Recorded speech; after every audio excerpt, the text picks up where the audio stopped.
ಆಗ್ಬೋದು ಅಂತ ಅನಿಸುತ್ತೆ.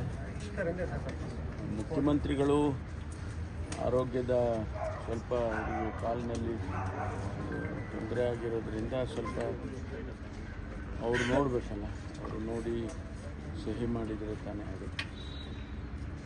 ಅವರ ಪ್ರೋಗ್ರಾಮ್ ಹೇಗಿದೆಯೋ ಗೊತ್ತಿಲ್ಲ. ಒಂದು ವೇಳೆ ಅವರು ಸಹಿ ಮಾಡಿ ಡ್ರಾಫ್ಟಿಗೆ ಅಪ್ರೂವ್ ಮಾಡಿಕೊಟ್ರೆ ಕಳಿಸ್ಕೊಡ್ತಾರೆ.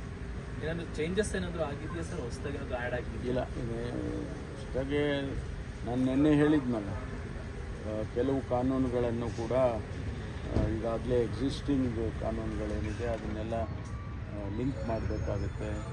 ಆ ಪ್ರೊವಿಷನ್ಸು ಕೂಡ ಮಾಡಬೇಕಾಗುತ್ತೆ ಅಂತೇಳಿ ಅದನ್ನೆಲ್ಲ ಭವಿಷ್ಯ ಮಾಡಿರಬೇಕು ಅಂತ ಅಂದ್ಕೊಳ್ತೀನಿ. ನಾನು ಫೈನಲ್ ಡ್ರಾಫ್ಟ್ ನೋಡಿಲ್ಲ. ಬಿ ಆರ್ ಪಾಟೀಲ್ ಅವರು ಗ್ಯಾರಂಟಿಯಿಂದಾಗಿ ಕ್ಷೇತ್ರದಲ್ಲಿ ಅಭಿವೃದ್ಧಿ ಕೆಲಸ ಆಗ್ತಾಯಿಲ್ಲ, ಅನುದಾನ ಸಿಕ್ಕಿಲ್ಲ ಅಂತೇಳಿ ಮಾತಾಡಿದ್ದಾರೆ. ಹಿಂಗಾಗಿ ರಾಜೀನಾಮೆ ಕೊಟ್ಟಿದ್ದೀನಿ, ರಾಜೀನಾಮೆ ವಾಪಸ್ ಕೊಡೋ ಪ್ರಶ್ನೆ ಇಲ್ಲ ಅಂತ ಹೇಳಿದ್ದಾರೆ.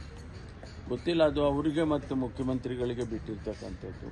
ಮುಖ್ಯಮಂತ್ರಿಗಳು ಅವರೇನು ಮುಖ್ಯಮಂತ್ರಿಗಳ ಜೊತೆ ಮಾತಾಡ್ತಾರೆ, ಆಮೇಲೆ ಅದಕ್ಕೆ ಮುಖ್ಯಮಂತ್ರಿಗಳೇನು ಉತ್ತರ ಕೊಡ್ತಾರೆ ಅದೆಲ್ಲ ನಮಗೆ ಹೇಳಕ್ಕೆ ಬರೋದಿಲ್ಲ.